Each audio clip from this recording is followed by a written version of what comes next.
Bonjour à tous, j'espère que vous allez bien, on va très bien. Ça va mon Nini? Tu dis bonjour aux abonnés? Bonjour les abonnés.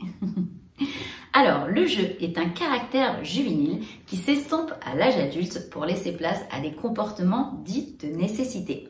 Avec la domestication du chien, garantissant gîte couvert, le jeu qui se développe dès l'âge de 3 semaines a perduré à l'âge adulte. Et alors, il prend un tout autre sens. Et on vous l'explique juste après le générique. C'est parti!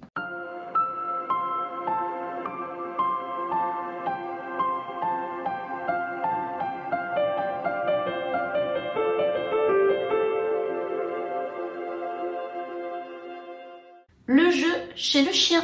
Chez le chiot, le jeu facilite avant tout son développement sensorimoteur, ses apprentissages et permet d'ajuster ses capacités en fonction de son environnement. Avec l'âge, on définit 3 formes de jeux différentes. Le jeu social en interaction avec d'autres partenaires canins, participant également à la sociabilisation du chien. Le jeu solitaire mimant des comportements de prédation. Et enfin, le jeu interspécifique pour un échange relationnel et émotionnel avec vous. Chaque chien a ses préférences et son propre jeu. Mais savez-vous cultiver l'art et la manière de jouer avec lui?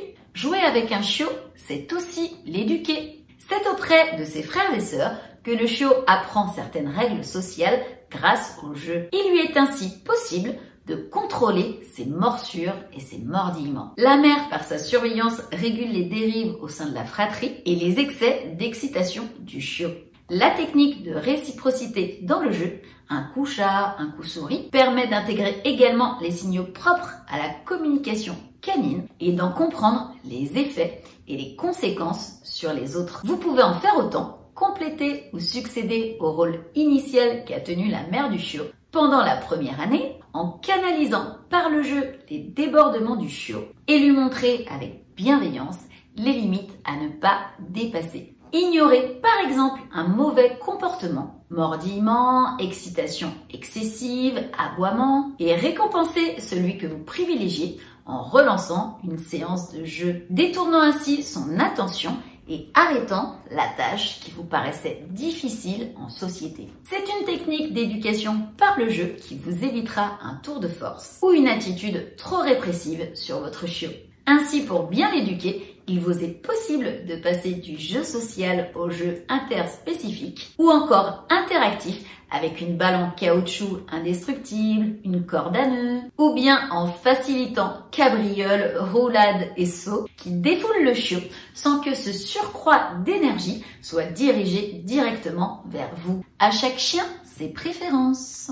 Le jeu est un excellent indicateur de la qualité de la relation que vous entretenez avec votre chien. Il vous faut néanmoins comprendre ses motivations en fonction de son tempérament. Testez ses préférences car tous les jouets ou toute forme de jeu n'auront pas les mêmes valeurs à ses yeux. Les jeux de tiraillement sont assez fréquents. Le chien apprend, grâce à vous, à lâcher sa prise après plusieurs tentatives lorsque vous avez décidé que le jeu devait cesser. Et ce, sans avoir besoin nécessairement d'aller lui retirer le jeu directement. Si vous associez par la suite une consigne et que vous récompensez votre chien à chaque fois qu'il s'y plie, en relançant à nouveau le jeu, vous passerez ainsi d'un jeu mimant une séquence de prédation à un jeu hyperactif. Aussi bien avec vous, mais également avec d'autres chiens s'ils veulent bien s'y prêter. Les jouets à mâchouiller qui se savourent en solitaire peuvent présenter un intérêt pour le chien dans la mesure où l'occupation et le plaisir qu'ils produisent ne se transforment pas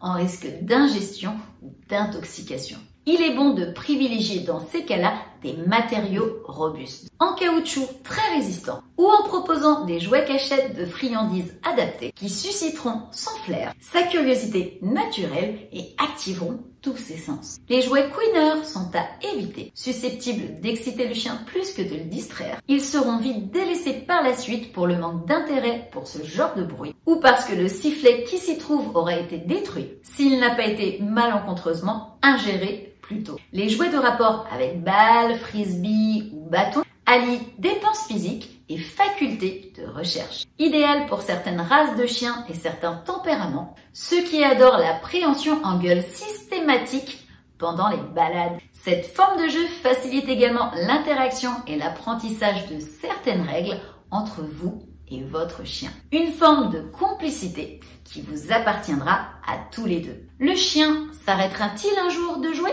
Laissons-le également s'épanouir avec d'autres chiens dans le jeu à chaque rencontre. Le chien apprend vite les techniques de jeu de ses camarades. Il se calera sur ceux qui s'y donnent à cœur joie et éviteront ceux qui n'y prêtent aucune attention. Par dyade, des complicités se forment souvent, encore plus facilement entre mâles et femelles ou encore entre jeunes chiens qui ont su développer leur relation par le jeu dès leurs premiers échanges. Certains chiens caleront leur technique selon la taille de l'autre chien, par apprentissage en privilégiant les roulades au sol, les renversements par les pattes, les courses folles, à 2 et parfois à 3. N'oublions pas qu'un chien ne joue pas systématiquement avec tous les autres, avec toutes les personnes de la même façon ou sur demande. Son humeur et ses préférences amicales sont à considérer au quotidien. Si le chien ne joue plus ou joue peu, faut-il alors s'inquiéter? Probablement pas,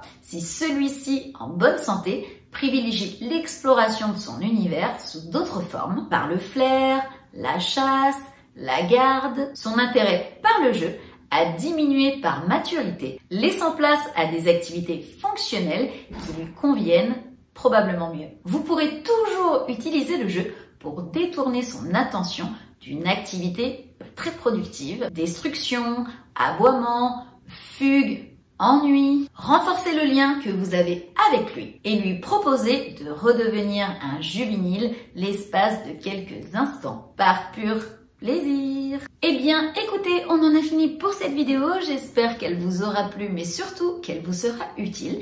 Si c'est le cas, n'hésitez pas à nous mettre une avalanche de pouces bleus en dessous. N'hésitez pas à vous abonner à la chaîne si ce n'est pas encore fait et à activer la petite cloche pour ne louper aucune vidéo. On fait 2 vidéos par semaine, Titou et moi. Sur ce, on vous fait des gros bisous. Prenez soin de vous et on vous dit à très vite pour une prochaine vidéo. Bisous, bye bye!